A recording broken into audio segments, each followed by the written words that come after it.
প্রধান বিচারপতির একটি বক্তব্য আর অবসরে যাওয়া বিচারপতি শামসুদ্দিন চৌধুরী মানিকের রায় লেখা নিয়ে অস্থির এক অবস্থা। বিচার বিভাগ নিয়ে চলছে নানান বিশ্লেষণ।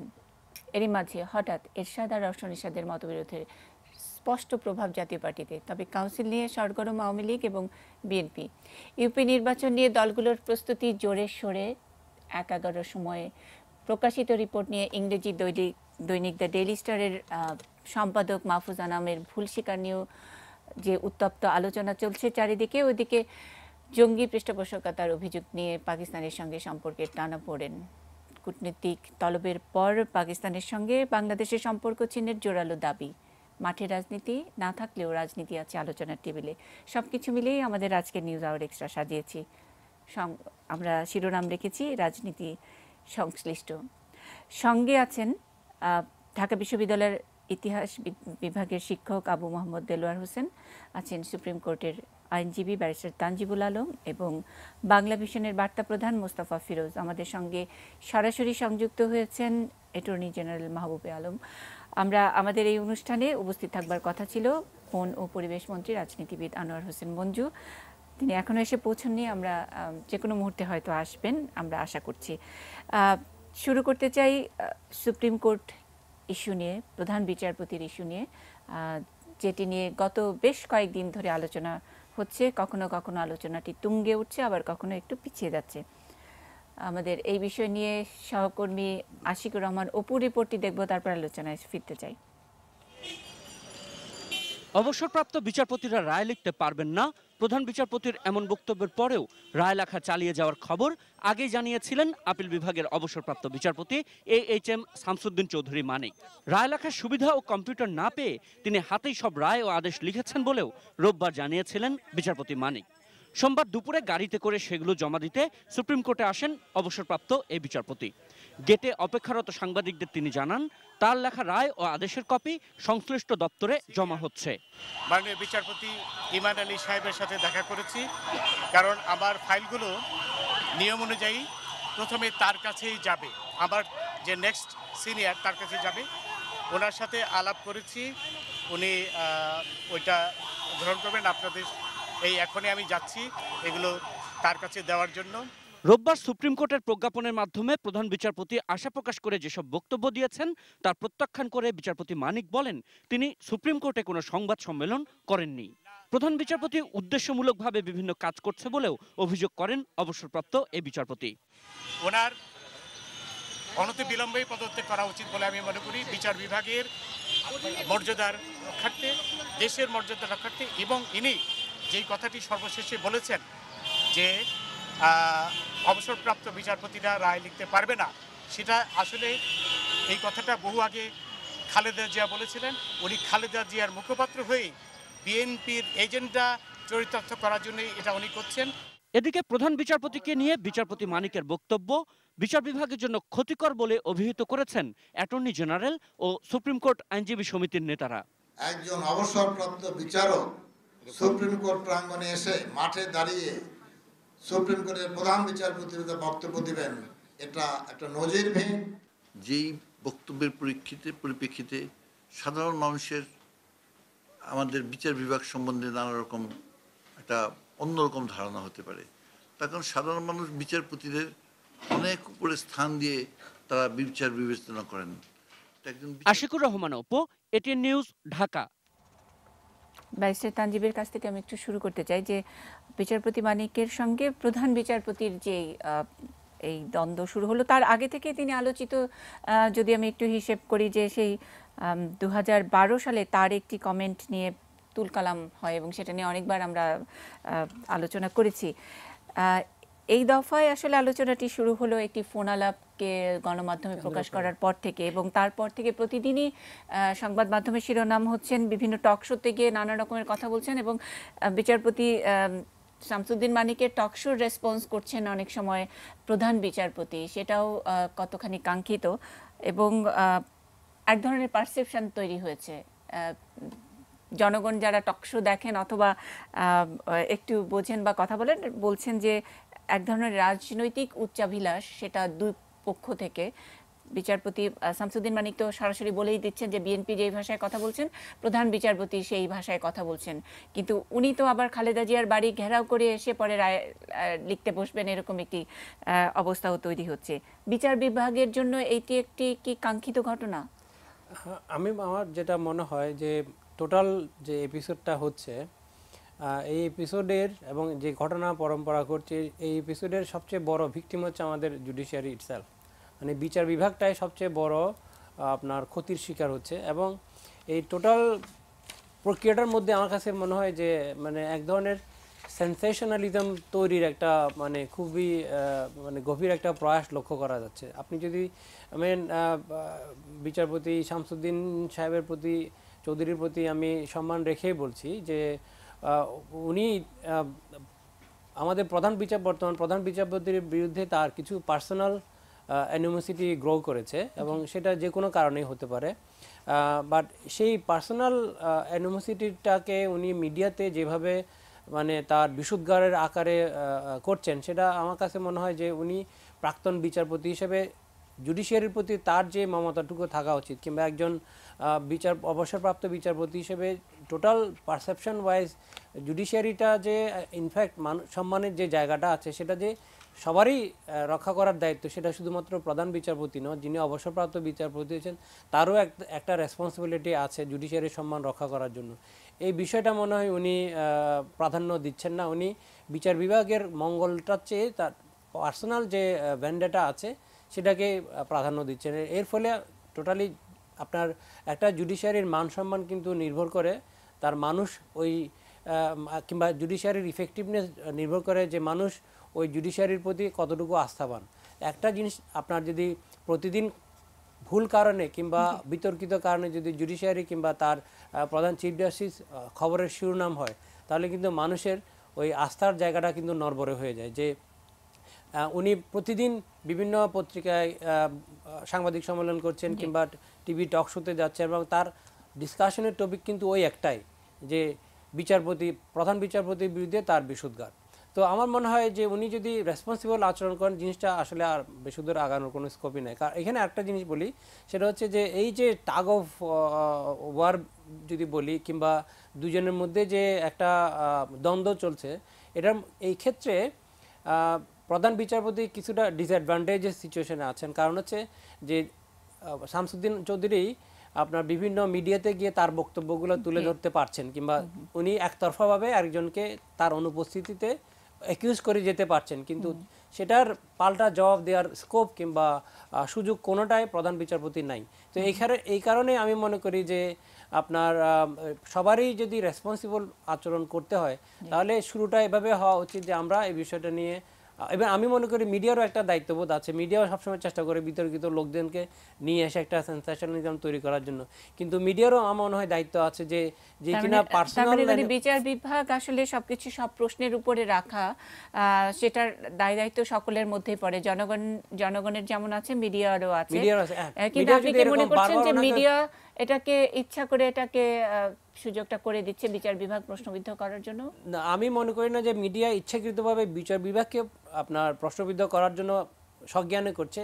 মিডিয়া খুব ন্যারোলি দেখতেছে জিনিসটা। সেটা হচ্ছে যে মিডিয়া মনে করছে যে ইনি এসে কিছু বলবেন, এটার ফলে হয়তো মানুষের আগ্রহ বাড়বে বিষয়টার প্রতি। কিন্তু মিডিয়ার যে জিনিসটা আরো লং টার্মে চিন্তা করা উচিত, সেটা হচ্ছে যে এখানে কিন্তু মিডিয়াকে উনি আর ধরনের ভিকটিম বানাচ্ছেন। সেটা হচ্ছে উনি মিডিয়াটাকে তার নিজস্ব স্বার্থ সিদ্ধির জন্য ব্যবহার করছেন, এবং এর ফলে মিডিয়াকে ব্যবহার করার ফলে আপনার জুডিশিয়ারিটাকে বিতর্কিত করার চেষ্টা করতেন। একটা জুডিশিয়ারির কিন্তু ফেস হচ্ছে প্রধান বিচারপতি। আপনি যদি বারবার একই জিনিস নিয়ে এসে প্রধান বিচারপতি সম্পর্কে বিশুদ্ধার করেন এবং তার কেন উত্তরের কোনো স্কোপ তার যদি না থাকে, তাহলে জনগণ বিভ্রান্ত হওয়ার একটা সুযোগ তৈরি হয়, এবং এর ফলে কিন্তু মিডিয়াও কিন্তু এক ধরনের ব্যবহৃত হচ্ছে শামসুদ্দিন চৌধুরী মানিকের হাতে। প্রধান বিচারপতি পদটি আমরা যেরকম করে শুধু মিডিয়ার কর্মী হিসেবে, সাংবাদিক হিসেবে বিগত সময়গুলোতে যেরকম দেখে এসেছি, যে বর্তমান প্রধান বিচারপতির আগের যিনি ছিলেন তাকে উনি অবসরে যাওয়ার 1 বছরের মধ্যে আমরা কোনো পাবলিক অনুষ্ঠানেও কখনো দেখিনি।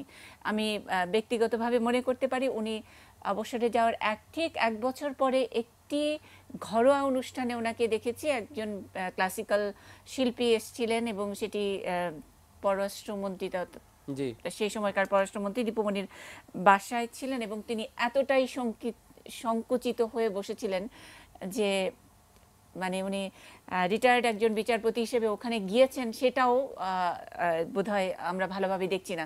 সো এই ব্যাপারটি তার বিচার বিভাগের প্রতি তার যে শ্রদ্ধা এবং ধারাবাহিকভাবে বিচার বিভাগটাকে সমুন্নত রাখার যেই অ্যাটিটিউডটা আমরা দেখেছি, বর্তমান প্রধান বিচারপতি এবং আমি জানি না ওনার প্রতি আমাদের অনেক শ্রদ্ধা আছে, কিন্তু অনেক পাবলিক অনুষ্ঠানে যাচ্ছেন, এমন সব অনুষ্ঠানে যাচ্ছেন যেটা অনেক সময় থমকে যাই আমরা রিপোর্টার হিসেবে।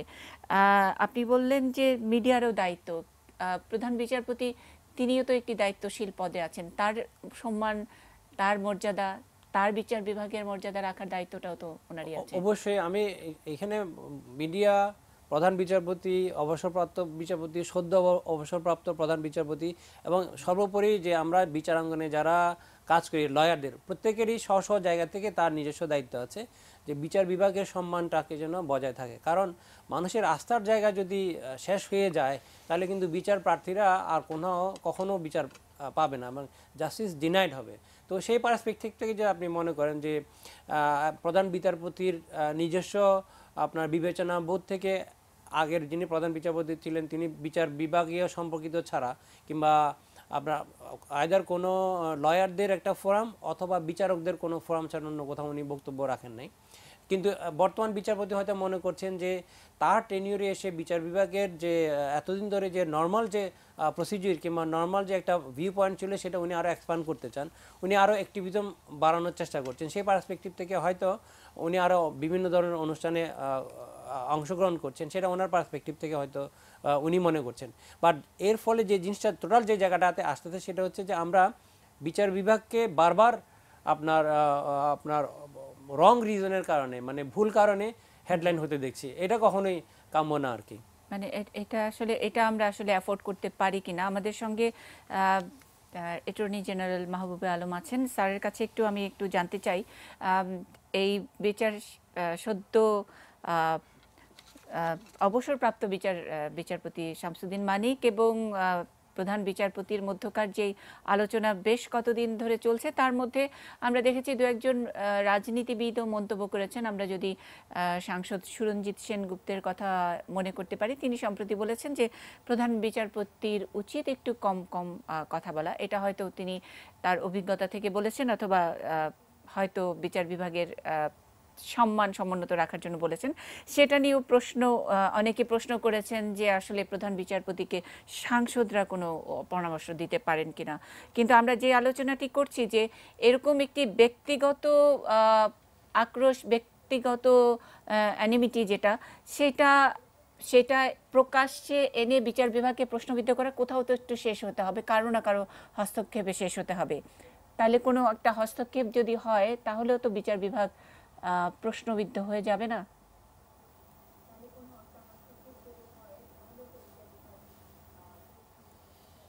দেখুন, আপনি যে বলেছেন যে দুজনের ভিতরে এগুলো হচ্ছে, ব্যাপারটা কিন্তু তা না। ব্যাপারটা হচ্ছে একতরফা। আমাদের প্রধান বিচারপতি কিন্তু বিচারপতি শামসুদ্দিন চৌধুরীর সম্বন্ধে মিডিয়াতে কোনো বা তার ইমেইল, তার যে ওয়েবসাইটেও কোনো মন্তব্য করেননি। উনি সাধারণভাবে রায় লেখার ব্যাপারে একটি মন্তব্য করেছেন এবং সেই মন্তব্যের সাথে আমরা অনেকেই দ্বিমত পোষণ করেছি। এবং চৌধুরী সাহেব, শামসুদ্দিন চৌধুরী এককভাবেই কিন্তু প্রধান বিচারপতির সম্বন্ধে বলে যাচ্ছেন এবং ইংরেজিতে যাকে বলে ক্যারেক্টার অ্যাসাসিনেশন, চরিত্র হননের মতন কাজ করছেন। এবং উনি তিনটে কথা বলছেন প্রধান বিচারপতি সম্বন্ধে, যে উনি শান্তি কমিটির সদস্য ছিলেন। এই কথাটা উনি কোর্টে প্রধান বিচারপতি তার একটা মামলা পরিচালনার সময় এটি কথা বলেছিলেন যে ৭১ সনে মানুষ জীবন বাঁচানোর জন্য অনেক কিছুই করেছে। অনেকে শান্তি কমিটিতে দিনে শান্তি কমিটির কাজ করেছে, রাতে ইনফরমারের কাজ করেছে, মুক্তিবাহিনীকে তথ্য সরবরাহ করেছে। এটা আমরা অনেক সময় করেছি। এই যে কথাটাকেই লুফে নিয়ে তাকে শান্তি কমিটির সদস্য বানিয়ে দেওয়া, এটা তো খুবই অন্যায় কাজ।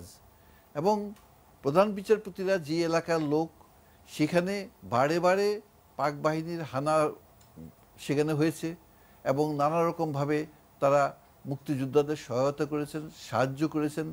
এগুলি তো প্রধান বিচারপতি আর গলা বাড়িয়ে বলতে পারেন না। কাজে এটা একটা অপব্যাখ্যা করা হচ্ছে। প্রধান বিচারপতি তার সমগ্র জীবনের বিচারপতি হিসেবে যদি তার আপনার কার্যকলাপ দেখি, আমরা দেখব উনি সবসময় আমাদের স্বাধীনতার সপক্ষের কথাই বলেছেন, উনি আমাদের মুক্তিযুদ্ধের চেতনাকে সমুন্নত রাখার কথা করেছেন। এবং প্রধান বিচারপতি জনাব সিনহা না থাকলে যুদ্ধাপরাধের মামলাগুলো এইভাবে এত সুন্দরভাবে নিষ্পত্তি হতে পারত না। এবং যুদ্ধাপরাধের যতগুলো মামলা, অধিকাংশ মামলা রায় দিয়েছেন এই আমাদের বিচারপতি এস.কে. সিনহা। দ্বিতীয় ওনার অভিযোগ হলো যে সাখা চৌধুরীর মামলায় সাখা চৌধুরীর লোকদের কথায় জনাব চৌধুরীকে বেঞ্চে রাখা হয়নি। এটাও কিন্তু একটি ভুল তথ্য। তার কারণ সাখা চৌধুরীর মামলাটা যেদিন শুরু হয় সেদিন আগের মামলাটি শেষ হলো, তারপরেই সাখা চৌধুরীর মামলাটা ধরা হলো। এবং প্রধান বিচারপতি নাকি ওনাকে বলেছেন যে সাখা চৌধুরীর পক্ষ থেকে তাকে বলা হয়েছে ওনাকে যাতে না রাখা হয়। এখন কোনো লোকের যদি কোনো রকম আপত্তি থাকে একজন বিচারপতি সম্বন্ধে, আমাদের আপিল বিভাগে তো মামলা ট্রান্সফারের কোনো বিধান নাই, সেটা প্রধান বিচারপতিকেই বলতে হবে তাদের। এবং সবসময় সেটা একজন আসামি পক্ষের আইনজীবীই বলে গিয়ে প্রধান বিচারপতির কাছে তার চেম্বারে গিয়ে বলে যে ওনার সম্বন্ধে আমার একটু আপত্তি আছে। তখন প্রধান বিচারপতিকে তো সব দিক দেখতে হয়, বিচার যে হলো সেটাও তো দেখাতে হবে। সুতরাং প্রধান বিচারপতি উনি বেঞ্চে না রাখেন, সেটা তো সংবিধানে সেই ক্ষমতা দিয়েছে প্রধান বিচারপতিকে। সংবিধানে বেঞ্চ কনস্টিটিউশনের টোটাল ক্ষমতাটা দেওয়া হয়েছে প্রধান বিচারপতিকে। এবং সেটাই আক্রোশে উনি আজকে অনেক কথা বলছেন। কিন্তু আমাদের দেখতে হবে সালাউদ্দিন চৌধুরীর মামলা বিচারপতি শামসুদ্দিন চৌধুরী না থাকার পরেও তো সেই মামলার রায় হয়েছে। সালাউদ্দিন কাদের চৌধুরী মৃত্যুদণ্ডে দণ্ডিত হয়েছে, তার মৃত্যুদণ্ড কার্যকর হয়েছে। তাহলে এই কথা বলে উনি বিচারপতি আমাদের প্রধান বিচারপতির চরিত্র হনন কেন করতে চাচ্ছেন, যে উনি অন্যের কথায় ওনাকে বেঞ্চে রাখেন নাই? বরং আমি যদি বলি স্যার, আপনি মানে রাষ্ট্রের সবচেয়ে বড় ল অফিসার হিসেবে আপনি কথা বলছেন এবং বুঝছেন, নিজেও বুঝেই বলছেন যে শামসুদ্দিন চৌধুরী মানিক চেষ্টা করছেন প্রধান বিচারপতির চরিত্র হননের কথা। কিন্তু এটা কি আমাদের প্রধান বিচারপতি বুঝতে পারছেন না? উনি তো থেকে থেকে এই একই ট্র্যাপে পা দিচ্ছেন। বিচার বিভাগের এরকম একটি সর্বোচ্চ জায়গায় থেকে তো ওনার সহনশীলতা বা ওনার কিছু অ্যাকশন তো অন্য ৮-১০ জনের মতো হবে না। তো সেই জায়গায় কি আমাদের প্রধান বিচারপতি কি একটু রেশনাল আচরণ করছেন কিনা আমি একটু আপনার কাছে জানতে চাই। না না না না না প্রধান বিচারপতির যে দায়িত্ব, একটি আমাদের এই সর্বোচ্চ বিচারালয়ের প্রধান হিসাবে তাকে তো দেখতে হবে যে মামলার রায়গুলি হচ্ছে কিনা, কার কাছে কতগুলো রায় আছে, এই রায়গুলোর জন্য পাবলিক সাফার করছে কিনা ইত্যাদি ব্যাপার। প্রধান বিচারপতি যদি বলেন আপনার কাছে ফাইলগুলো আছে, তাড়াতাড়ি রায়টা দিয়ে দেন, এটা কি অন্যায় হবে? এটা তো আমাদের বিচারালয়ের একটি কাজই হলো এটা, যে বিচার করা, রায় দিয়ে দেওয়া। আরেকটি খুব আপত্তিজনক কথা উনি বলছেন যে প্রধান বিচারপতি খালেদা জিয়ার প্রোগ্রামকে ইমপ্লিমেন্ট করছেন। এই যে একজন প্রধান বিচারপতিকে নিয়ে একজন রাজনৈতিক নেত্রীর সাথে তাকে মিলিয়ে ফেলা, এটা খুবই দুঃখজনক। প্রধান বিচারপতিকে আদালত চালাতে হয় সব আইনজীবীদের নিয়ে। প্রধান বিচারপতির সামনে কে বিএনপি করলো, কে জামাত করলো, কে অন্য কোনো পার্টি করলো, সেটা তো দেখলে চলবে না।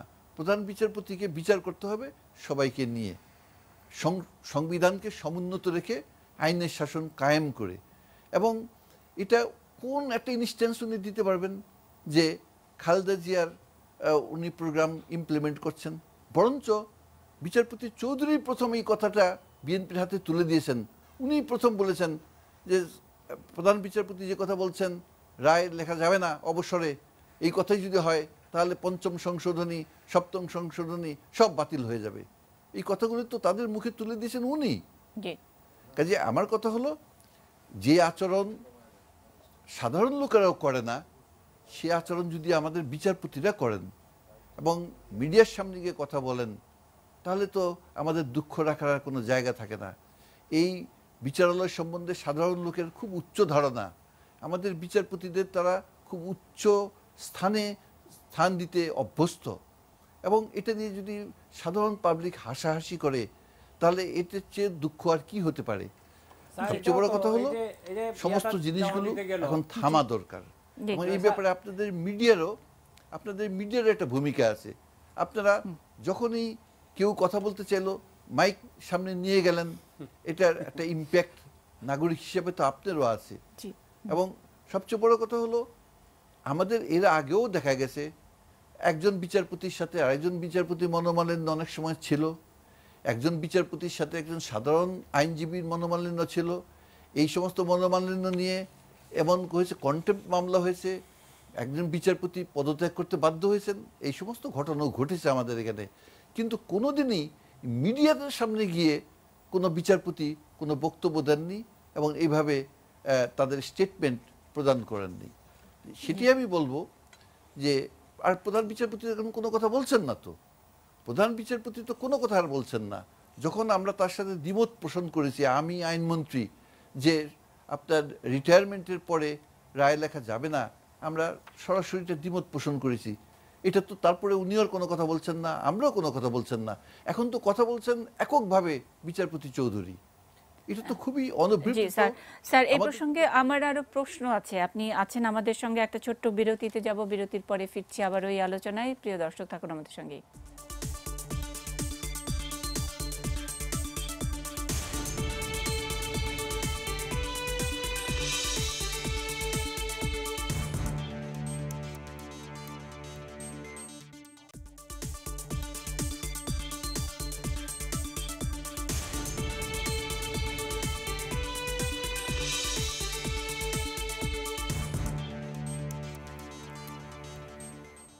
রাজনীতি সংশ্লিষ্ট আমাদের আজকে নিউজ আওয়ার এক্সট্রার শিরোনাম। প্রিয় দর্শক যারা ছিলেন তারা নিশ্চয়ই জানেন, আমরা এতক্ষণ কথা বলছিলাম অ্যাটর্নি জেনারেল মাহবুবে আলমের সঙ্গে। অনুষ্ঠানটি শুরু করেছি বিচারপতি মানিক এবং প্রধান বিচারপতির মধ্যে যে বাদানুবাদ চলছে, সেটা খুব সরাসরি না হলেও পরোক্ষ এবং প্রত্যক্ষ। বিচারপতি মানিক তিনি মিডিয়া ব্যবহার করছেন, ওদিকে প্রধান বিচারপতি তার যে আইনগত যেসব ব্যবস্থা এবং সিস্টেমের মধ্যে যেসব কাজ করতে হয় সেগুলো নিয়ে নানান সময় তাকে তলব করছেন, সেটাই একটি ইস্যু হয়ে দাঁড়াচ্ছে। আমরা মাহবুবে আলমের কাছে আরেকবার একটু যাচ্ছি। স্যার, আমি বলছিলাম আপনার কাছে আরও প্রশ্ন আছে।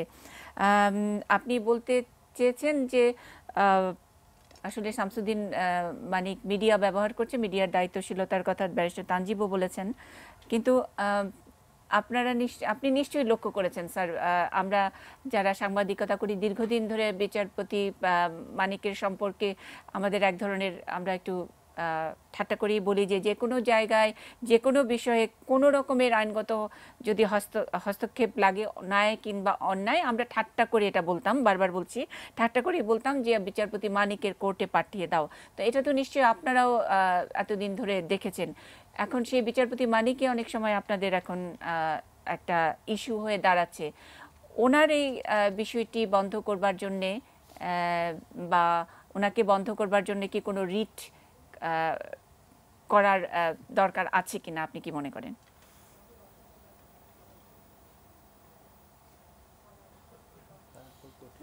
দেখুন, রিট পিটিশন তো ব্যক্তির বিরুদ্ধে ভাবে করা যায় না। এটা আমাদের রিট পিটিশন দায়ের করার যে বিধানটা আছে, সংবিধানে যেই অনুচ্ছেদ দেওয়া আছে, আমার মতে একজন ব্যক্তি উনি যাতে কথা না বলেন সেজন্য এরকম কোনো রিট দায়ের করা নাই। তবে ব্যাপারটা হলো উনি তো সাধারণ লোক না, সর্বোচ্চ আদালতের একজন বিচারপতি ছিলেন সেদিনও। ওনার কাছ থেকে আমরা কি আচরণ আশা করি সেটি হলো বড় প্রশ্ন। এবং ওনার এই ধরনের আচরণে আমাদের যে প্রতিষ্ঠানটি বিচার বিভাগ, তার কি মর্যাদা বাড়ছে না ক্ষুণ্ণ হচ্ছে, এটা দেখতে হবে। এখন আমাদের একজন সাধারণ লোক যেভাবে রিয়্যাক্ট করতে পারে, যেভাবে কথা বলতে পারে, একজন সর্বোচ্চ আদালতের অবসরপ্রাপ্ত বিচারপতি তো সেভাবে কথা বলতে পারেন না। তাকে তো আমরা সবসময় বলি একজন বিচারপতি একবার বিচারপতি হলে উনি সবসময় বিচারপতি। জি তার কারণ বিচারপতিরা কিন্তু দেখেন তাদের নামের পিছনে আর অবসরপ্রাপ্ত লেখেন না, মেজর জেনারেল ব্রিগেডিয়ার জেনারেলরা যেরকমভাবে লেখেন না। এটা একটা ট্রেডিশন দাঁড়িয়ে গেছে এই উপমহাদেশেই। তা একজন বিচারপতি নাম থাকলে তাকে তো অনেক সংযত হতে হবে, তাকে অনেক চিন্তা করতে হবে, তাকে ইনস্টিটিউশন সম্বন্ধে চিন্তা করতে হবে। আমি বুঝলাম প্রধান বিচারপতি সম্বন্ধে ওনার যদি কোনো বিরাগ থাকে এবং সেই বিরাগ তর্কের খাতিরে যদি আমরা ধরেও নেই যে তাতে কোনো রকম সারবত্য আছে বা ওনার এই ক্ষুব্ধ হওয়ার যুক্তি আছে, তর্কের খাতিরে যদি ধরেও নেওয়া যায়, তারপরেও তো মিডিয়াতে এইভাবে কথা বলে আমাদের প্রতিষ্ঠানকে, আমাদের বিচারপতির যে পদমর্যাদাকে এইভাবে তো নষ্ট করার অধিকার কারণ নেই। স্যার, আমি যেটা জানতে চাই, আপনি বললেন যে একজন বিচারপতি, অবসরপ্রাপ্ত বিচারপতি, তিনি এভাবে মন্তব্য করতে পারেন কিনা, কিন্তু সর্বোচ্চ আদালতের প্রধান বিচারপতি যিনি, তিনি কি যে কোনো বিষয়ে রিয়াক্ট করতে পারেন কিনা, সেটা অফিসিয়ালি আনঅফিসিয়ালি?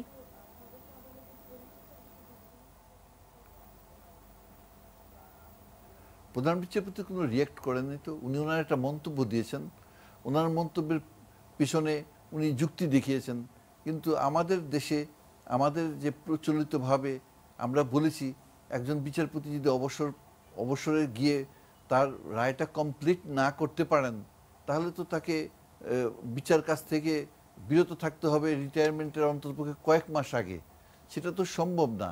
আর তাছাড়া আমরা আমাদের যেটা বক্তব্য সেটা আমরা বলেছি, একটা রায়টা যখন ডিক্লেয়ার হয়ে যায় তখনই সেটি হলো মেইন কথা, এই ডিক্লারেশনটাই হলো মেইন কথা। আর 13th অ্যামেন্ডমেন্টের রায় তো শর্ট যে রায়, সেটা তো বিচারপতি খায়রুল হক সাহেব আসীন থাকা অবস্থায় উনি সই করেছেন, তাতে বিচারপতি সিনহাও সই করেছেন। বিচারপতি সিনহা একটা আলাদা রায় দিয়েছেন, আলাদা রায় দিয়ে এই আপনার 13th অ্যামেন্ডমেন্ট যে প্রপার হয়নি সে কথা উনিও বলেছেন। কাজেই বিএনপি এটা নিয়ে যে রকম মেতে উঠেছে এটা তো কোনো যুক্তি নাই। এখানে শুধুমাত্র বিচারপতি খায়রুল হক তো রায় দিয়েছেন সেটা না, এই রায়টা সবার রায়। আর তাছাড়া প্রত্যেকে আবার আলাদা আলাদা রায় দিয়েছেন। বিচারপতি সিনহা তার রায়ে কঠোরভাবে বলেছেন যে জনগণের ক্ষমতা এভাবে নিয়ে অন্য কোনো ব্যক্তিকে, অনির্বাচিত ব্যক্তির হাতে কোনো ক্ষমতা দেওয়া যায় না, এটা তো উনি স্পষ্টভাবে বলেছেন।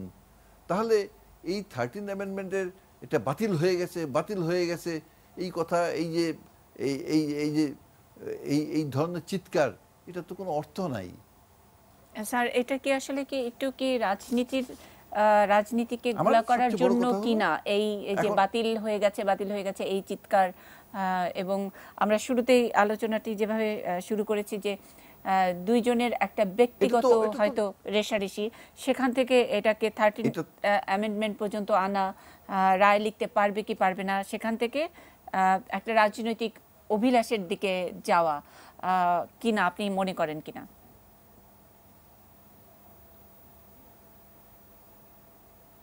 না না, রাজনৈতিক অভিলাষ তো এখানে কারোই নেই। বিচারপতি সিনহার তো প্রশ্নই আসে না। আমি মনে করি না বিচারপতি শামসুদ্দিন চৌধুরীর কোনো অভিলাষ আছে, কারণ বিচারপতি শামসুদ্দিন চৌধুরী একটি মতবাদে সবসময় বিশ্বাস করেন, যেই মতবাদের সাথে আমরাও বিশ্বাস করি। বিচারপতি শামসুদ্দিন চৌধুরী স্বাধীনতার সপক্ষের লোক, এটা কোনো সন্দেহ নাই। আমরাও স্বাধীনতার সপক্ষের লোক, এটাও কোনো সন্দেহ নাই। বিচারপতি সিনহাও সবসময় বলেন দেশ স্বাধীন না হলে এই আদালত স্থাপিত হতো না, আদালত স্থাপিত না হলে আমরা কেউ বিচারপতি হতে পারতাম না, প্রধান বিচারপতি তো দূরের কথা। আমাদের তো মুখ্য জায়গায় আমি তো কোনো বিভেদ দেখি না, সেখানে মূল জায়গায় বিচারপতি সিনহা, বিচারপতি চৌধুরী বা আমাদের ভিতরে আমি কোনো রকম দ্বিমত দেখি না। এখানে সমস্ত ব্যাপারটা হয়েছে ব্যক্তিগত একটি আপনার কতগুলো অনুভবের থেকে। এখন এই ব্যক্তিগত যে অনুভবটা, ব্যক্তিগত যে পছন্দ অপছন্দ, এটাকে এখন চাপা দিতে হবে আমাদের প্রতিষ্ঠানের জন্য, আমাদের বিচারপতিদের মান সম্মানের জন্য এটাকে চাপা দিতে হবে। বিচারপতিরা ভারতেও অনেক সময় অ্যাগ্রিভড হয়েছেন তারা নিজেরা রিট পিটিশন করেছেন তাদের চাকরির জন্য। এই কিছুদিন আগেও আমাদের বেশ কয়েকজন বিচারপতিকে যখন আগের গভর্নমেন্ট বিএনপি গভর্নমেন্ট কনফার্ম করেনি, তারা মামলা করেছেন। মামলা করে সেই মামলায় জয়ী হয়ে তারা আবার তাদের আসন ফিরে পেয়েছেন, বিচারালয়ে তাদের আসন তারা ফিরে পেয়েছেন। তারা তো কেউ কোনোদিন মিডিয়ার সামনে কোনো কথা বলেন নাই। তাদের মতো অ্যাগ্রিপ্ট কেউ হতে পারে? এই লোকগুলোকে কীরকমভাবে বিএনপি অসম্মান করেছে, কিভাবে এই বিচারপতিদের তাদের মান সম্মান ভুলুণ্ঠিত হয়ে গেছে। 2 দিন আগে তারা কোর্টে বসতেন আর 10-12 জন লোক তারা বাড়ে ঘুরে বেড়াচ্ছে তাদের জীবিকার জন্য। এর চেয়ে তো অপমানজনক কিছু ছিল না। দেখেন, তারপরেও কিন্তু তারা মিডিয়ার সামনে মুখ খোলেনি। তারা আদালতে স্থান নিয়েছে, আদালতের তারা রিট পিটিশন দায়ের করেছে এবং ফাইট করেছে। প্রত্যেকটা জিনিসেরই একটি সম্মানজনক সমাধান হতে পারে। এটা কোনো রকম এটা আমি বলবো না যে অসম্ভব, কিন্তু মনোভাবটা থাকতে হবে যে আমি কোনো মতেই আমার প্রতিষ্ঠানের সম্মান আমি নষ্ট হতে দেব না। কারণ এই প্রতিষ্ঠান থাকলে আমি বিচারপতি থাকব, এই প্রতিষ্ঠান থাকলে আজকে আমি অ্যাটর্নি জেনারেল থাকব। এই প্রতিষ্ঠান যদি জনগণের কাছে একটা হাস্যকরের অবস্থা দাঁড়িয়ে যায়, তাহলে তো রাষ্ট্রই নষ্ট হয়ে যাবে। কারণ রাষ্ট্রের যে 3টা অঙ্গ, সেই অঙ্গের ভিতরে বিচার বিভাগ একটি অঙ্গ। এবং পৃথিবীর অন্যান্য বিচার বিভাগ যেভাবে চলে, বিচারপতিরা যেভাবে চলেন, তাদের আচরণ, তাদের চলাফেরা সব আমাদের অনুসরণ করা উচিত। আরেকটি প্রশ্ন উঠেছে, আপনি বললেন যে ব্যক্তিগত অনুভব সেটাকে চাপা দিতে হবে। সুরঞ্জিত সেনগুপ্ত একটি অনুষ্ঠানে বলেছিলেন প্রধান বিচারপতি যেন একটু কম কম কথা বলেন। সেটা নিয়েও বিচারকদের মধ্যে এবং বিচার সংশ্লিষ্ট লোকজনদের সঙ্গে আইন সংশ্লিষ্ট লোকজনেরা একটু রিয়াক্ট করেছেন যে আসলে একজন সাংসদ এই কথা বলতে পারেন কিনা প্রধান বিচারকে। আপনি কি বলবেন?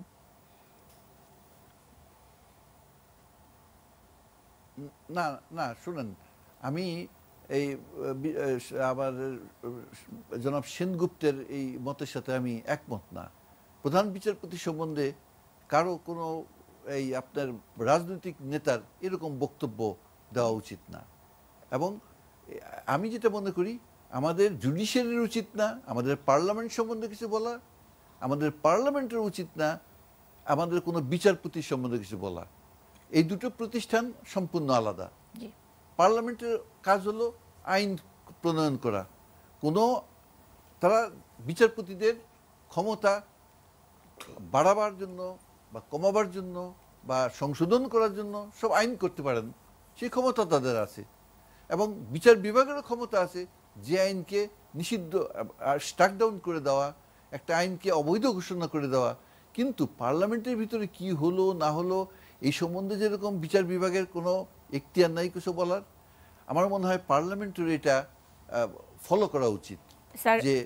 কোনো বিচারপতি সম্বন্ধে আপনার কাছে শেষ প্রশ্ন স্যার, তাহলে এখতিয়ারটা আসলে কার? একটি অনাকাঙ্ক্ষিত ডিবেট তৈরি হয়েছে ব্যক্তিগত আক্রোশ বা রোষের কারণেই হোক না কেন, এবং সেখানে বাংলাদেশের বিচার বিভাগ প্রশ্নের মধ্যে পড়তে যাচ্ছে। সেখানে রাষ্ট্রের সর্বোচ্চ ল অফিসার হিসেবে কি এখতিয়ারটা আপনার কাছে? আপনি কি কোনো ব্যবস্থা নেবেন, মানে এই অনাকাঙ্ক্ষিত ব্যাপারটির যেন খুব তাড়াতাড়ি সমাধান হয়, আমরা যেন টকশোতে বসে অন্তত বিচার বিভাগ নিয়ে, প্রধান বিচারপতি নিয়ে, একজন অবসরপ্রাপ্ত বিচারপতির কোনো ব্যক্তিগত ইস্যু নিয়ে আলোচনা না করি? মানে এটার একটা অবসান, এটা আমরা কোন জায়গা থেকে পাবো সমাধান? না না, শোনেন, প্রধান বিচারপতি তার 1 বছর পূর্তিতে ওয়েবসাইটে একটা মন্তব্য করেছেন। সেই মন্তব্য নিয়ে যখন তোলপাড় শুরু হলো, আমি নিজে একদম স্পষ্টভাবে বললাম যে না, আমরা এটার সাথে একমত না।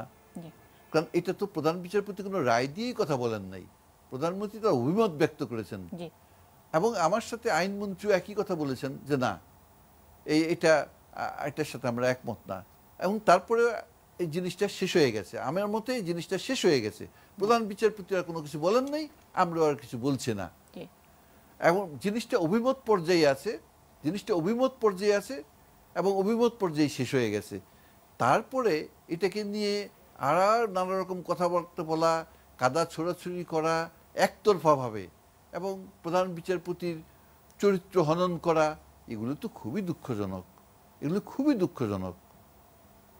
স্যার এটা কিভাবে শেষ হবে? এই একতরফা বিষয়টা বুঝলাম যে প্রধান বিচারপতিকে কোনো রেসপন্স করছেন না, আলোচনা যেখানে ছিল সেখানে শেষ হয়ে গেছে, কিন্তু একতরফা এই কাদা ছোড়াছুড়ি এবং ঘুরে ফিরে বিচার বিভাগ প্রসঙ্গটা আসছেই, প্রধান বিচারপতি প্রসঙ্গটা আসছেই, সেটার কি বন্ধ হওয়া উচিত বলে আপনি মনে করেন না? যদি মনে করেন তাহলে কিভাবে হবে?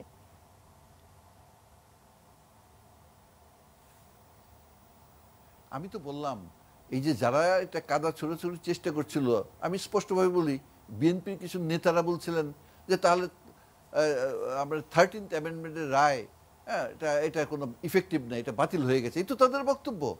এটা সম্বন্ধে আমার তো ক্লিয়ার বক্তব্য, রায়টা ঘোষিত হয়েছে যখন খায়রুল হক সাহেব বিচারপতি পদে আসীন ছিলেন, এটা ঘোষণা করা হয়েছে এবং সংক্ষিপ্ত রায় সবাই সই করেছেন।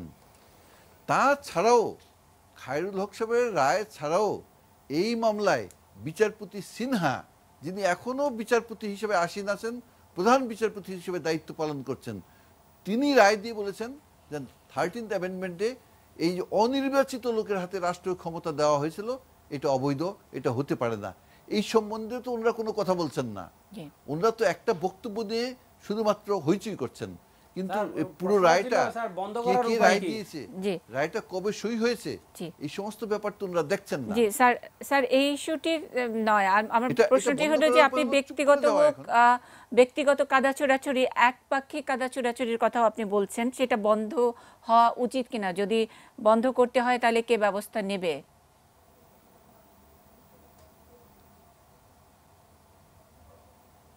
ব্যবস্থা তো অলরেডি হয়েই গেছে। প্রধান বিচারপতি বলেছেন মামলাগুলোর রায় দিয়ে দিতে, ফাইলগুলো ফেরত দিয়ে দিতে। বিচারপতি চৌধুরী তো অলরেডি ফাইল ফেরত দিয়ে দিয়েছেন, এবং আরও যদি কিছু রায় থেকে থাকে এটা আমাদের অফিস বলবে যে না, আরও রায় রয়ে গেছে। এখন এই রায়গুলো ফেরত দেওয়ার পরিপ্রেক্ষিতে এই রায়গুলো, ওনার রায়গুলো টাইপ হয়ে ওনার কাছে পাঠানো হবে, হয়তো উনি সই করবেন, তারপর এই বেঞ্চে অন্যান্য বিচারপতি যারা ছিলেন, বিচারপতি ইমান আলী সাহেব, বিচারপতি আব্দুল ওহাব মিয়া, ওনারা সই করবেন, জিনিসটা মিটে গেল। কিন্তু এই জিনিসটা উত্থাপিত হয়ে একটি জিনিস কিন্তু ভালো হয়েছে, সেটা হলো এই যে আমাদের বিচারালয়ে অনেক বিচার প্রার্থী দিনের পর দিন রায়ের জন্য ঘুরে বেড়াতো, যে আমার মামলা হলো 1 বছর আগে, আমি এখনো হাতে রায় পাই না, আমার মামলা হলো 2 বছর আগে, আমি হাতে এখনো রায় পাই না। আমার মনে হয় এই জিনিসটার পরিসমাপ্তি হবে। প্রধান বিচারপতি এই জিনিসটা উত্থাপন করে একটা জিনিস লাভ হয়েছে, এখন কোনো রায় আর এরকমভাবে কোনো বিচারপতি ফেলে রাখবেন না। তাড়াতাড়ি তানজিব, আপনি কি কোনো প্রশ্ন করবেন কিনা? আপনি কি তাই মনে করেন যে ব্যাপারটি মিটে গেল, মানে ফাইল ফেরত চাওয়া এবং সে তার মধ্যে এই যত কাদা ছোড়াছুড়ি যা যা ছিল আলোচনায়, প্রধান বিচারপতি এবং 13th অ্যামেন্ডমেন্ট, এত বড় ইস্যু, রাজনীতিক দিকে এটাকে একটু গুলিয়ে ফেলা, সবকিছু এত সহজে মিটে গেল কিনা? এখানে এই টোটাল ইস্যুটার মধ্যে কেউ কেউ চাচ্ছে তার নিজস্ব একটা উদ্দেশ্য হাসিল করার জন্য, তো তার উদ্দেশ্য হাসিল না হওয়া পর্যন্ত মিডিয়ার এই বিষয়টাকে জিয়ে রাখার চেষ্টা করা হবে। আমাদেরকে সাইকোলজির একটা ব্যাপার আছে, সেটা হচ্ছে যে মানুষ প্রকৃতিগতভাবে ওই কাজটাই বারবার করে, যে কাজটা করলে সে এক ধরনের রিওয়ার্ড পায়। তো এখন যদি আমরা বিচারপতি শামসুদ্দিন চৌধুরী এই কাজটা করে রিওয়ার্ড পাচ্ছেন বারবার, রিওয়ার্ডটা কি উনি হেডলাইন হচ্ছেন ক্রমাগতভাবে, মিডিয়াতে আলোচিত হচ্ছেন, এবং এই জিনিসটা উনি মনে করছেন, এটাই কি আপনি আলটিমেট রিওয়ার্ড মনে করছেন? আমি মনে করি হেডলাইন হচ্ছেন নাকি মনোযোগ আকর্ষণ করছেন, অথবা তাকে মানে বিচারপতি শামসুদ্দিন চৌধুরী মানিকের পেছনে অন্য কোনো কেউ তাকে আরো অনেকভাবে উৎসাহিত করছে, অন্য কোনো বড় রিওয়ার্ডের আশা তার আছে? না, বিচারপতি মানিকের পিছনে অন্য কেউ আছে কিনা সেটা আমি বলতে পারবো না, বাট আমার কাছে যে বিষয়টা মনে হয়, এখানে বিচারপতি মানিকের একটা উদ্দেশ্য আছে।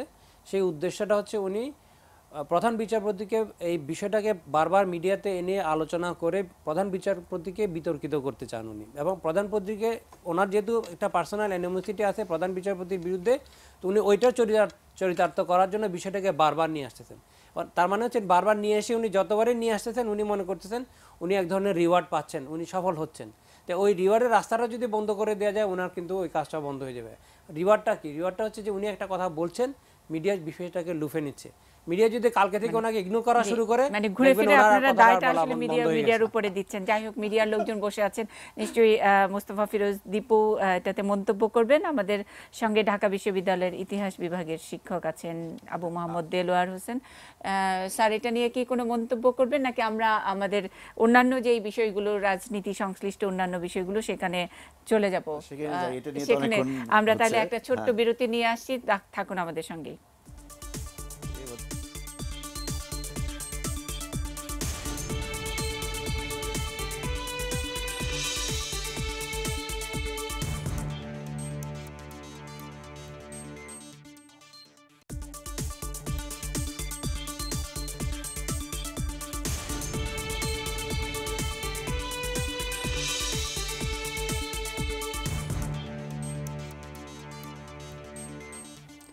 রাজনীতি সংশ্লিষ্ট আমাদের আজকে নিউজ আওয়ার এক্সট্রার শিরোনাম, সঙ্গে আছেন মাহবুবে আলম, অ্যাটর্নি জেনারেল।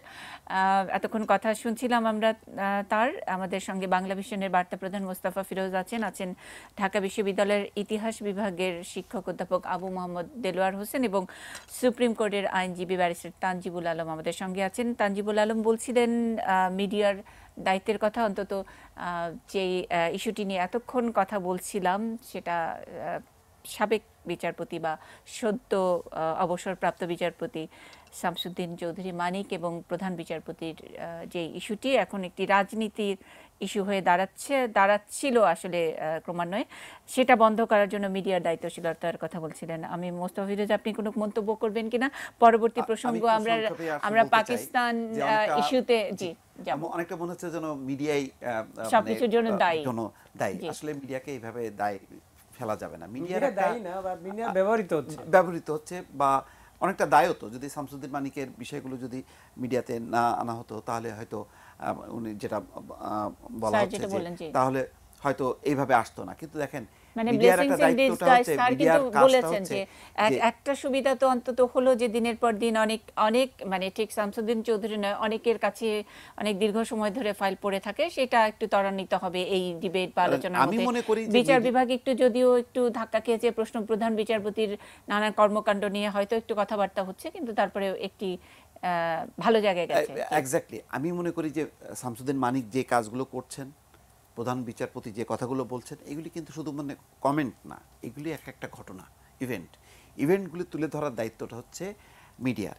এবং তুলে ধরলে এটার হয়তো আপাতত দৃষ্টিতে মনে হচ্ছে যে বিচার বিভাগ হয়তো ধ্বংস হয়ে গেল, কিন্তু এর ধাক্কা ঘাত প্রতিঘাতের অনেক কিছুর মধ্য দিয়ে কিন্তু আবার কোনো কোনো প্রতিষ্ঠান শক্তিশালী হয় যদি তার ইনার আভ্যন্তরীণ বেসটা যদি মজবুত হয়। আমি মনে করি এটা বিচার বিভাগের জন্য, বিচার বিভাগ নিয়ে তো অনেক তর্ক বিতর্ক আছে। আমরা আজকে হয়তো একটা বিষয়ে ঘটনাক্রমে হয়তো সামনে চলে এসছে বলে মনে হচ্ছে বিচার বিভাগ শেষ হয়ে গেল, ভাবমূর্তি নষ্ট হয়ে গেল। কিন্তু বিচার বিভাগের ভাবমূর্তিটা কি 2 বছর আগে, 3 বছর আগে, 5 বছর আগে, 7 বছর আগে কি খুব অটুট ছিল? সবাই কি একদম বিচার বিভাগ মানেই মনে করতো যে এটা অত্যন্ত শ্রদ্ধার জায়গা? তা না, নানানভাবে কিন্তু তর্ক বিতর্ক কিন্তু চলছে, আলাপ আলোচনাগুলো চলছে। বরং এইসব ঘাত প্রতিঘাতের মধ্য দিয়ে এবং সর্বশেষ শামসুদ্দিন মানিককে কেন্দ্র করে যে ঘটনাটা ঘটলো, আমি মনে করি এটা বিচার বিভাগের সাথে যারা যারা যুক্ত, যারা সিনিয়র আইনজীবী আছেন, সংবিধান বিশেষজ্ঞ আছেন, সবাই এখন ঐক্যবদ্ধ হলো যে না, বিচার বিভাগের ভাবমূর্তিকে রক্ষা করতে হবে। বরং এই ধাক্কা আসার পরে বিচার বিভাগ তার একটা নিজস্ব একটা ভাবমূর্তি তৈরি করার জন্য বরং অনেক বেশি যত্নবান হবে ভবিষ্যতের জন্য। আমি মনে করি ভবিষ্যতের জন্য এই ঘটনাগুলো যে ঘটলো, আপাত দৃষ্টিতে ক্ষতিকর মনে হলেও এটা ভবিষ্যতের জন্য একটি বড় শিক্ষা। একই ঘটনা কিন্তু সম্প্রতি একই ঘটনা এটার সঙ্গে কিন্তু আমরা একটু মিলাতে পারি। অনেকগুলো বিষয় নিয়ে আমরা আজকে বসেছি, সেই জন্য বলছি যে রাজনীতি সংশ্লিষ্ট ডেইলি স্টার সম্পাদক মাহফুজ আনাম 2007 সালে তার পত্রিকায় কিছু রিপোর্ট ছাপানোর মানে যেগুলো সেটার যে সোর্স এবং সেটাকে যাচাই বাছাই না করে ছাপানোর ঘটনাটি স্বীকার করে তিনি অনেকখানি মানে সাংবাদিকতা আরেকটু যাতে শুদ্ধ এবং স্বাধীনভাবে আমরা করতে পারি সেটার ব্যাপারে একটি আলোচনা টেবিলে ছেড়েছেন। টেবিলে নয়, এখন এটা টক অফ দ্য কান্ট্রি এবং এটা নিয়ে সংসদ পর্যন্ত গেছে। আজকে মাহফুজ আনামের বিরুদ্ধে স্থানীয় এক ছাত্রলীগ নেতা মামলাও করেছে, কিন্তু আলোচনা যত চলবে আমরা আসলে স্বাধীন সাংবাদিকতা এবং শুদ্ধ সাংবাদিকতার দিকে, দায়িত্বশীল সাংবাদিকতার দিকে নিশ্চয়ই আরো বেশি এগোবো আলোচনায়। মানে না না অবশ্যই আমি তো মনে করি যে মাহফুজ জানাম সাহেবের মতন একজন সম্পাদক, এই ধরনের সম্পাদক বাংলাদেশে দেখেন আপনি, আমাদের মিডিয়া, প্রচুর মিডিয়া আছে, সম্পাদক কয়জন আছে? মাহফুজ জানাম, মতিউর রহমান, এই ধরনের সম্পাদক আস্তে আস্তে সংখ্যা কিন্তু অনেক কমে গেছে। এরকম সংকটের মধ্যে উনি একটা সরল একটা স্বীকারোক্তি, সংবাদপত্র ভুল করে না, বিচার বিভাগ ভুল করে না, সংসদ ভুল করে না, এমন কেউ বলতে পারবে কোনো ব্যক্তি বা প্রতিষ্ঠান যে তার কর্মজীবনে এতে কখনো ভুল করেনি? ভুল করার মধ্য দিয়ে তার স্বীকারোক্তি মানেই কি সে একটা শেষ হয়ে গেল? এইভাবে যদি আমরা যদি সরলীকরণভাবে চলতে চাই তাহলে কিন্তু খুব বড় ভুল হবে। যেমন আপনি কিছুক্ষণ আগে দেখেন অ্যাটর্নি জেনারেল যে বক্তব্যটা দিলেন যে শামসুদ্দিন প্রধান বিচারপতিকে অভিযুক্ত করছেন যে তিনি বিএনপির এজেন্ডা বাস্তবায়ন করছেন, কিন্তু তা না, বরং মাহবুব আলম দুইজনেরই কিন্তু দায়িত্ব নিলেন, দুইজনেরই বলছেন যে দুইজনই স্বাধীনতা মুক্তিযুদ্ধের সপক্ষের মানুষ। দুইজনের ব্যক্তিগত রেশারেশিতে ভুল হচ্ছে, তারা সেটা হয়তো বুঝতে পারছে না, কিন্তু দুই পক্ষকে তিনি কিন্তু একদম কোনো পক্ষে আউট করছেন না। সুতরাং মাহফুজ জানাম যে ভুল করেছেন, এই রকম ভুল তো ভুরি ভুরি সবাই করেছেন। আর হঠাৎ করে আমরা কিন্তু মাহফুজ জানামের উপরে শুধুমাত্র আমি একটা দলীয় ভুল স্বীকার করে নিশ্চয়ই উনি ভুল করেননি। বিচার অঙ্গন যে এরকম ভুল করছে, রাজনীতি অঙ্গনও কিন্তু আরো ক্ষতির সম্মুখীন হচ্ছে। আমি একটু আবু মোহাম্মদ দেলোয়ার স্যারের কাছে আসতে চাই। ভুলের কথা নিয়ে কথা বলছিলাম, কিন্তু এই যে যুদ্ধাপরাধীর প্রসঙ্গ এবং তারপর থেকে পাকিস্তানের সঙ্গে বাংলাদেশের যে একটা পাল্টাপাল্টি চলছে, এবং আমরা জানি যে কূটনৈতিক সম্পর্ক বন্ধ করার জন্য চারিদিক থেকে এক ধরনের দাবি থাকলেও ঢাকা বিশ্ববিদ্যালয় একটা শিক্ষা সম্পর্ক স্থগিত করেছে, ছিন্ন করেছে। কিন্তু পরপরই দেখা যাচ্ছে যে জঙ্গি কানেকশনে যখন নাকি বাংলাদেশে পাকিস্তানের হাই কমিশনের কর্মকর্তারা জড়িত থাকছে, এবং আমরা ইনভেস্টিগেশনের মাধ্যমে যখন নাকি আমাদের পররাষ্ট্র মন্ত্রণালয় ডেকে পাঠাচ্ছে, তাদেরকে তলব করছে, জবাবদিহিতা চাইছে, পাল্টাপাল্টি ইসলামাবাদেও একই ঘটনা, বাংলাদেশের হাই কমিশনারকে গতকাল তলব করা হয়েছিল। এদিকে নানা রকমের ইস্যু, সম্পদ ফেরত দেওয়া, 195 জনের ইস্যু ইত্যাদি নানান ইস্যু আছে, সেগুলো নিয়েও কিন্তু কোনো কথা উঠছে না। আমি বলছি যে এই পাল্টাপাল্টির মাধ্যমে কি আমরা একটু কোনো বড় ইস্যু কিন্তু অ্যাচিভ করতে পারি কিনা? হ্যাঁ, অবশ্যই পারা যায়। বাংলাদেশের সাথে পাকিস্তানের যে টানাপোড়েন ইদানিং, এটা কিন্তু নতুন বিষয় না। বাংলাদেশের 45 বছরের বড় একটা সময় জুড়েই আমরা যদি দেখি, পাকিস্তানের সাথে আমাদের সম্পর্কের মাত্রাটা কখনো কিন্তু খুব মধুর হয়নি। বিশেষ করে যখনই আওয়ামী লীগ সরকার ক্ষমতায় আসে, তাদের সাথে সম্পর্কের দিকটা খুব বেশি ভালো যায় না। এটা কিন্তু বঙ্গবন্ধু শাসনামল থেকে শুরু হয়েছিল, এবং জঙ্গিবাদ কানেকশন পাকিস্তানের অথবা বাংলাদেশের বিরুদ্ধে আন্তর্জাতিক পর্যায়ে যে ষড়যন্ত্র, যেটা 71-এর স্বাধীনতা যুদ্ধের, আমাদের মুক্তিযুদ্ধের পর যখন স্বাধীন হলো, 16ই ডিসেম্বর থেকে কিন্তু এর সূত্রপাত হয়েছিল। এবং জুলফিকার আলী ভুট্টো, যিনি পাকিস্তানেরও এই স্বাধীনতার পর যিনি রাষ্ট্রের দায়িত্ব নিয়েছিলেন, তিনি কিন্তু ফেব্রুয়ারি মাসে 1972 সালে এবং মে মাসে 20টি মুসলিম দেশ সফর করেছিলেন, যেখানে আমরা জানি যে আমাদের এই দেশ থেকে যারা দালালের অভিযোগে অভিযুক্ত ছিলেন, যুদ্ধাপরাধী ছিলেন, তারা আশ্রয় নিয়েছিলেন। তো তারা কিন্তু আমাদের দেশকে স্বীকৃতি দেয়নি অনেকেই, এবং বঙ্গবন্ধু জীবদ্দশায় আমরা জানি যে চীন এবং সৌদি আরব কিন্তু স্বীকৃতি দেয়নি। অতএব তখন থেকে কিন্তু আমাদের দেশের সাথে যে একটা বৈরী সম্পর্ক, সেটা সূত্রপাত হয়েছিল। ইদানিং যে বিষয়টা দেখা দিচ্ছে, সেটা হচ্ছে কূটনৈতিক সম্পর্কের বিষয়টা, এবং সারা দেশব্যাপী আমাদের দেশে বিশেষ করে আমরা দেখি একটি আলোচনার সূত্রপাত হয়েছে। এই সুযোগে আপনি বললেন যে আমাদের দুটি ইস্যু, যেটি অমীমাংসিত বিষয়গুলো আমরা অ্যাচিভ করে নিতে পারি। 195 জনের ব্যাপারটি অমীমাংসিত কোনো ইস্যু না, মীমাংসিত ইস্যু, কিন্তু সম্পদ বন্টনের বিষয়টি একটি অমীমাংসিত ইস্যু। আরেকটা হচ্ছে বিহারীদের ফেরত নেওয়া। যদি আপনি খেয়াল করবেন যে 2008 সালে একটি রিট পিটিশনের মাধ্যমে যারা 70 সাল পর্যন্ত জন্ম নিয়েছে যে সমস্ত বিহারি, তারা নাগরিকত্ব পেয়েছিল, এবং যে ইলেকশনটা হলো তত্ত্বাবধায়ক সরকারের পর 2008-এর পর 8ই ইলেকশনটা হলো, সেখানে কিন্তু তারা ভোটাধিকার পেয়েছে, কিন্তু তাদের যারা মুরব্বী, তার মানে বাবা ভাই যারা 70-এর আগে জন্ম নিয়েছে যারা, তারা কিন্তু এখনও আটকে পড়া পাকিস্তানি হিসেবে আমাদের দেশে বসবাস করছে এবং ক্যাম্পগুলোতে। এদের নেয়ার ব্যাপারে কিন্তু কোর্টের কোনো রায় হয়নি। তো সেই ক্ষেত্রে এটা কিন্তু একটা জীবন্ত ইস্যু, বিহারীদের ফেরত নেওয়া। এই বিহারীদের পরিমাণ কত হবে এটা অনেক আগে হিসাব করা হয়েছিল, যেটি আপনার প্রায় 2 লক্ষের মতো এখনও বিহারি রয়ে গেছে বিভিন্ন 66টা ক্যাম্পে বাংলাদেশের। ঢাকায় যেমন জেনেভা ক্যাম্প আছে, মিরপুরের ক্যাম্প আছে, এগুলোতে নিয়ে। তো আরেকটা বিষয় হচ্ছে সম্পদ বন্টনের বিষয়টা। এটা কোনোদিনই কিন্তু আমরা যদি বলি পাকিস্তান আমলে নেয়নি। প্রথম সম্পদ বন্টন ইস্যুটি আলোচনার সূত্রপাত হয়েছিল 1974 সালের জুন মাসের শেষের দিকে, যখন জুলফিকার আলী ভুট্টো বাংলাদেশ সফর করলেন। দুটি বিষয় খুব পরিষ্কারভাবে বাংলাদেশ বলেছিল যে বাংলাদেশ পাকিস্তানের সাথে তখনই সম্পর্ক করতে পারবে কূটনৈতিক যদি এই দুটি ইস্যুর সমাধান হয়। অনেকে হয়তো আমরা জানি না, আমাদের স্বীকৃতি দিয়েছিল পাকিস্তান 22 ফেব্রুয়ারি 1974-এ, কিন্তু বঙ্গবন্ধু জীবদ্দশায় কিন্তু পাকিস্তানের সাথে আমাদের কূটনৈতিক সম্পর্ক স্থাপিত হয়নি। এই কূটনৈতিক সম্পর্ক স্থাপিত হয়েছিল 75-এর নভেম্বরের দিকে খন্দকার মুস্তাকের শাসন আমলে। তো এই যে সম্পদ বন্টনটি, এটি যখন আলোচনায় আসলো, শেষ পর্যন্ত ভুট্টো স্বীকার করে নিলেন এটা নিয়ে একটা কমিশন গঠন করা হবে, তারা সম্পদের পরিমাণ কোন কোন খাত থেকে আমরা সম্পদ পেতে পারি এটার একটা সমাধান হতে পারে কিনা। যদি এটা পাশ কাটিয়ে যাওয়া হয়েছিল এবং একটা মোটামুটি রাজি হয়েছিলেন চাপের মুখে তিনি, পাকিস্তানে ফিরে গিয়ে কিন্তু তিনি তার পথেই এগিয়েছেন এবং উনি বলার চেষ্টা করেছেন যে সম্পদের কোনো প্রাপ্তি আমাদের নেই বা আমরা দাবি করতে পারি না। কিন্তু আন্তর্জাতিক আইন অনুযায়ী, বিশেষ করে আইনের লোক এখানে আছেন, আমি ভুল হলে আমাকে সংশোধন করে দেবেন, 78 সাল এবং 83 সালে যে একটা কনভেনশন আছে, সেখানে কিন্তু ঠিক ব্যক্তিগত সম্পদের মতোই আমি যদি বাবার সম্পত্তির মালিক হই, তার দায়ও আমার স্বীকার করতে হয়। যদি বাবার লোন থাকে আমার স্বীকার করে নিতে হয়। রাষ্ট্রের ক্ষেত্রেও কিন্তু একই রকম অবস্থা। আমরা কিন্তু দায় স্বীকার করে নিয়েছি পাকিস্তান আমলে। আমরা যদি একটা হিসাব দেখি তাহলে বলা যাবে যে আমাদের যে বৈদেশিক ঋণ যেটা বলি 30% আমরা আমাদের এই অঞ্চলে ব্যয় হয়েছিল 6,439 মিলিয়ন ডলারের মধ্যে বাংলাদেশ পেয়েছিল 1941 মিলিয়ন ডলার। তার মানে 30% সম্পদ আমরা পেয়েছিলাম বৈদেশিক সাহায্য। সেটা কিন্তু দায় আমরা শেষ পর্যন্ত একটা সমাধানে পৌঁছেছি ওয়ার্ল্ড ব্যাংকের সাথে এবং অন্যান্য দাতা দেশগুলোর সাথে। তার মানে আমরা কিন্তু একটা বড় দায়িত্ব পালন করেছি আন্তর্জাতিক আইনের, সেটা আমাদের ঋণের দায় স্বীকার করেছি। তাহলে ঋণের দায় যদি স্বীকার করি তাহলে আমার সম্পদ পাই, আমি বাংলাদেশ সরকার পায়।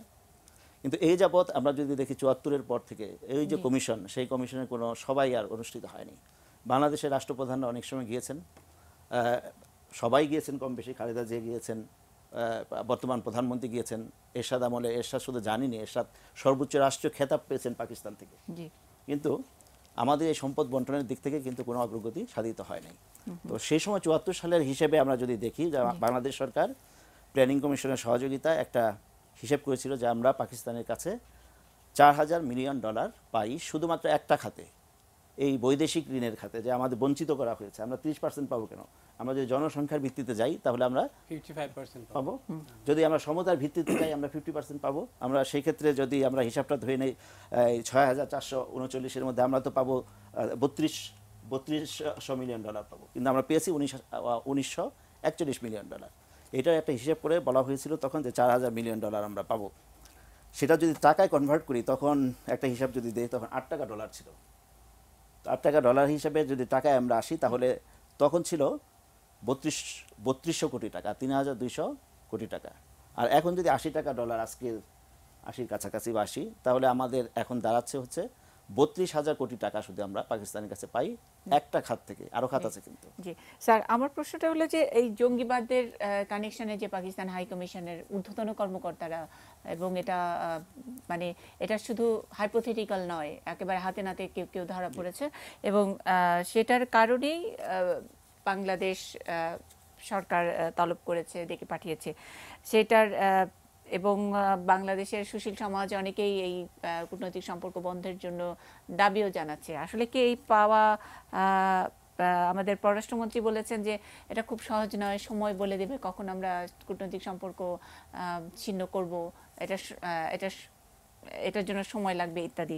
এগুলা কি এইসব প্রাপ্তিগুলোর জন্য নাকি অন্য কোনো কারণ আছে। আমরা যে ট্রেড গ্যাপটা দেখি সেটা আসলে বাংলাদেশের পক্ষে কোনো মানে ব্যবসা নয়, বরং পাকিস্তান বাংলাদেশে অনেক বেশি রপ্তানি করে। আমরা বা পাকিস্তানে খুব একটা রপ্তানি করি না। ট্রেড গ্যাপে আমরা কিন্তু অনেকখানি পিছিয়ে আছি। তো সেই সব কারণে আসলে আর কি ইস্যু থাকতে পারে এত কিছুর পরে? জঙ্গিবাদ আমাদের জন্য একটা হুমকি। এইগুলা নিয়ে একটু শুনতে চাই তিনজনের কাছেই। তানজিবুল আলমও জঙ্গিবাদ নিয়ে অনেক কাজ করেন। মুস্তাফা ফিরোজের কাছে শুনবো সাংবাদিকের মতামত। একটা ছোট্ট বিরতিতে আবারও যেতে হচ্ছে। দর্শক থাকুন আমাদের সঙ্গে।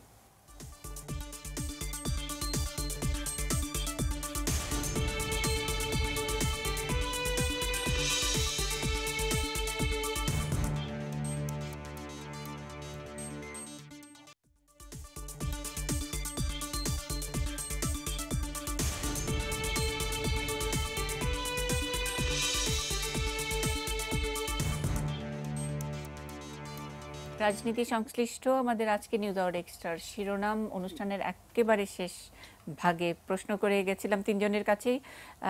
আবু মোহাম্মদ দেলোয়ার হোসেন, পাকিস্তান এবং জঙ্গিবাদ প্রসঙ্গ আসতেই আমরা নানান ইস্যু সামনে আনি। জি, জঙ্গিবাদের বিষয় যদি বলি, জঙ্গিদের স্বর্গরাজ্য হচ্ছে পাকিস্তান। এটা সবাই পৃথিবীর এখন প্রতিষ্ঠিত। একটা কথা বলে আপনার সময় কম, শেষ করি আমি। যখন বাংলাদেশ সরকার 30শে নভেম্বর সাধারণ ক্ষমা ঘোষণা করেছিল, তার 2 দিন পরে স্পেশাল একটা সংসদ বসিয়ে পাকিস্তান ঘোষণা করেছিল যে যারা এখান থেকে যাদের সাধারণ ক্ষমা ঘোষণা করা হলো তারা পূর্ণ নাগরিক মর্যাদা দিয়ে, চাকরি বাকরি দিয়ে, ব্যবসাপাতি দিয়ে তাদের পুনর্বাসন করবে। তো এই যে আমাদের যারা জঙ্গিবাদের জনক এখন এই দেশে, তাদের এইভাবে পুনর্বাসন আজকে থেকে না, এটা যদি আরও পিছনের দিকে ফিরে যান আপনি, সেই পিছন থেকেও কিন্তু তারাই জঙ্গিবাদের পৃষ্ঠপোষকতা করেছে। অতএব পাকিস্তানের জন্য এটা নতুন বিষয় না। আমাদের জন্য যে বিষয়টা জরুরি, যে এই সম্পদ বন্টনের বিষয় এবং 195 জন যুদ্ধাপরাধীদের বিচারের বিষয় কিন্তু আবার উঠতে পারে। এই কারণে আপনি ভালো জানবেন যে এটা কিন্তু ক্ষমা করা হয়েছিল, এই আইনটা কিন্তু বাতিল করা হয়নি। আর দ্বিতীয়ত হচ্ছে সাধারণ ক্ষমা ঘোষণা বলি আমরা, এই আইন কোনোটাই কিন্তু আমরা জানি যে 145 এবং 145-এর ক সংবিধানে আছে, যেটা হলো পার্লামেন্টে যে কোনো চুক্তি পার্লামেন্টে উপস্থাপিত করতে হবে। পার্লামেন্ট, মন্ত্রী পরিষদ কোথাও কিন্তু উপস্থাপিত হয়নি। এমনকি 1977 সালে যে দালাল আইন বাতিল করে দেওয়া হলো। স্যার, আমরা নিশ্চয়ই সময় পাবো এইসব বিষয় নিয়ে একটু দীর্ঘ আলোচনা করতে। আমরা রাজনীতি সংশ্লিষ্ট আজকে যে শিরোনাম রেখেছি, অনেকগুলো রাজনীতি সংশ্লিষ্ট অনেকগুলো ইস্যু আমরা শুরুতেই উল্লেখ করেছি। তার মধ্যে আবু মোহাম্মদ দেলোয়ার স্যারের কথার প্রসঙ্গ ধরে যদি বলি যে এই পাকিস্তানে এরশাদ সর্বোচ্চ রাষ্ট্রীয় সম্মান পেয়েছেন এবং সেই এরশাদের দল জাতীয় পার্টি এখন এই সংসদে যেভাবে আছে, বিরোধী দলেও আছে এবং কয়েকদিন ধরে জাতীয় পার্টি আলোচনার বিষয়, এবং সেটাও একটা রাজনীতি সংশ্লিষ্ট ইস্যু হয়ে দাঁড়িয়েছে। আমরা বলছি যে যেখানে বলছি যে গণতন্ত্র, এবং গণতন্ত্রটা নিয়ে একটু বলছি যে পার্টিসিপেটিভ গণতন্ত্র না, ঠিক সেই অর্থে গণতন্ত্র নিয়ে এক ধরনের অস্থিরতা উস্কুস শুরু হয়েছে। খুব ছোট করে যদি মানে আসলে জাতীয় পার্টি তো আসলে নিয়ে মানে অনেক রকম হাস্যরসই তৈরি হবে, মানে নানান রকম আলোচনা হবে, এটা কোনো ফলাফল নাই। দেখেন সংসদটাকেও এক ধরনের অকার্যকর করে রেখেছে জাতীয় পার্টি, কারণ প্রপার বিরোধী দলের ভূমিকা পালন করছে না। আবার সরকার এসেও তারা মানে মন্ত্রী আছে, কিন্তু আবার যে কোনো সময় মন্ত্রী বের হয়ে যাবে। তার মানে সরকারকেও স্বস্তি দিচ্ছে না, পার্লামেন্টকেও স্বস্তি দিচ্ছে না। এরকম একটা অস্বস্তিকর অবস্থার মধ্যে দিয়ে আসলে একটা লেজে গোবরে অবস্থা, মানে এটার একটা আসলে সেই কারণেই কি মানুষ বলছে যে পার্টি মানে গণতন্ত্রটা সেই অর্থে ফাংশনাল গণতন্ত্র নয় আর কি। মানে এক্স্যাক্টলি, কারণ আপনার মানে ডেমোক্রেসি থাকলে একটা সরকারি দল থাকবে, একটা বিরোধী দল থাকবে, কিন্তু সেই অর্থে তো আমাদের সরকারি দল আছে, আমরা একটা খুব শক্তিশালী সরকারি দল দেখি, কিন্তু বিরোধী দল কোথায়? মানে রাজপথে বিরোধী দলকে তো আপনি ওই অর্থে বিরোধী দল বলতে পারবেন না। যে বিএনপি না থাকাটাকেই বলছে যে বিরোধী দল কোথায়, মানে বিরোধী বিএনপি আসলে কার্যত একটা বিরোধী দল হিসেবে আবির্ভূত হয়ে আছে, যদিও তারা সংসদে নেই। একটা জগা খিচুড়ি একটা পুরো রাজনীতির অঙ্গনটা জুড়ে আছে, যে কে মানে সরকারি দল শুধু আছে, কিন্তু বিরোধী দল যে কে, জাতীয় পার্টি নাকি বিএনপি? তাহলে বিএনপি যদি বিরোধী দল হয় তাহলে সংসদে নেই কেন? এর কোনো জবাব নেই। আবার জাতীয় পার্টি যদি বিরোধী দল হয় তাহলে তার অবস্থানটা এরকম অপরিষ্কার কেন? আমি ব্যারিস্টার তানজিবের কাছ থেকে একেবারে শেষ মন্তব্য, রাজনীতি সংশ্লিষ্ট অনেকগুলো বিষয় নিয়ে ঘুরে ফিরে এসে রাজনীতির মধ্যে এসে শেষ হয় যদি আমরা শামসুদ্দিন মানিক থেকে শুরু করে পাকিস্তান ইস্যু থেকে শুরু করে জাতীয় পার্টি এবং বিএনপির দল গোছানো থেকে শুরু করে অন্যান্য প্রসঙ্গ 111 অনেক কিছু আসছে, জি সবকিছু মিলিয়ে গিয়ে কিন্তু রাজনীতিতে গিয়ে ঠেকে গিয়ে শেষ মন্তব্য কি করবেন? সেটা হচ্ছে যে আমি দুবাইয়ের কথাটা থেকে বলি, সেটা হচ্ছে যে আইনগত দৃষ্টিকোণ থেকে জাতীয় পার্টি হচ্ছে আসলে বিরোধী দল, সংসদে বিরোধী দল, কিন্তু ডিফ্যাক্টো আমরা ডিফ্যাক্টো আর ডিজুরে একটা কনসেপ্ট আছে, সেটা হচ্ছে যে বাস্তবে হচ্ছে যে বিএনপি হচ্ছে মাঠে ময়দানে বিরোধী দল। কিন্তু এর ফলে যে জিনিসটা আসলেই হচ্ছে সেটা হচ্ছে সেক্ষেত্রে তো বিএনপি তো মাঠে ময়দানেও তো তৎপর না বা তৎপর হতে পারছে না, অথবা তাদের অন্তর দ্বন্দ্ব আছে কে হবেন চেয়ারপারসন, সেটা নিয়ে আমরা দেখলাম যে জোবায়েদা রহমান, তারেক রহমান নাকি কাকে নিয়ে মাঠে নানা রকমের এক্স্যাক্টলি। তাহলে এখন যেটা দেখা যাচ্ছে সেটা রাজনীতির মাঠে একমাত্র সরকারি দল ছাড়া বাকি যে ডিজুরে বিরোধী দল, সংসদীয় বিরোধী দল কিংবা বাস্তবে বিরোধী দল, দুজনের অবস্থা আসলে খুবই লেজে গোবরে এবং দুজনই আসলে ছন্নছাড়ার মতো হয়ে গেছে এবং মানুষের জনসমর্থনও সেই কারণে আপনার অনেকটুকু হারিয়ে গেছে। তো এবং আপনি যদি বিএনপির জনসমর্থনের কথা চিন্তা করেন, রিসেন্টলি যে আপনার পৌরসভা নির্বাচনগুলো হলো, তাহলে মানে সাধারণ জনগণ যেটা আশা করেছিল যে ওরা অ্যাটলিস্ট 30% হলে পাবো, ওইটাও পর্যন্ত পায়নি। তো যে জিনিসটা দাঁড়িয়েছে সেটা হচ্ছে যে বিরোধী দলে যে ধ্বংসাত্মক রাজনীতিগুলো বারবার করে আসতেছিল, এর প্রতি মানুষের আস্থা আসলে এখন নাই। ওই কারণে ওরা আসলে কিন্তু আবার বিভিন্ন জরিপ টরিপে বলা হচ্ছে যে ফাংশনাল মানে গণতন্ত্র সেইভাবে কাজ করছে না। তাইলে আসলে কি মানে আপনি বিরোধী দল নাই, তারা মাঠে কাজ করছে না, এদিকে আবার বলছি গণতন্ত্র কাজ করছে না, আমরা আসলে কোনটা চাই? না, আমরা তো অবশ্যই গণতন্ত্রই চাই এবং সেই গণতন্ত্রের মধ্যে এমন একটা গণতন্ত্র চাই যেখানে সরকারি দল, বিরোধী দল এবং বিভিন্ন ধরনের বিরোধী দল তাদের স্ব অবস্থান থেকে তাদের দায়িত্বটুকু পালন করবে দেশের উন্নয়নের জন্য, গণতন্ত্রের উন্নয়নের জন্য। মানে আমাদের বাস্তবতা যেটা বিরাজ করছে সেই বাস্তবতার নিরীক্ষে আমরা তারপরেও একটা এমন গণতন্ত্রের কথা ভাবি বা এমন গণতন্ত্রের পিছু নিচ্ছি যেটা আসলে কতখানি সত্য হওয়া সম্ভব, বাংলাদেশে ফাংশনাল হওয়া সম্ভব, সেটা নিয়ে বড় একটা প্রশ্ন রাখা যায়। প্রশ্ন রেখে আজকের অনুষ্ঠান শেষ করব। ভালো থাকুন সবাই।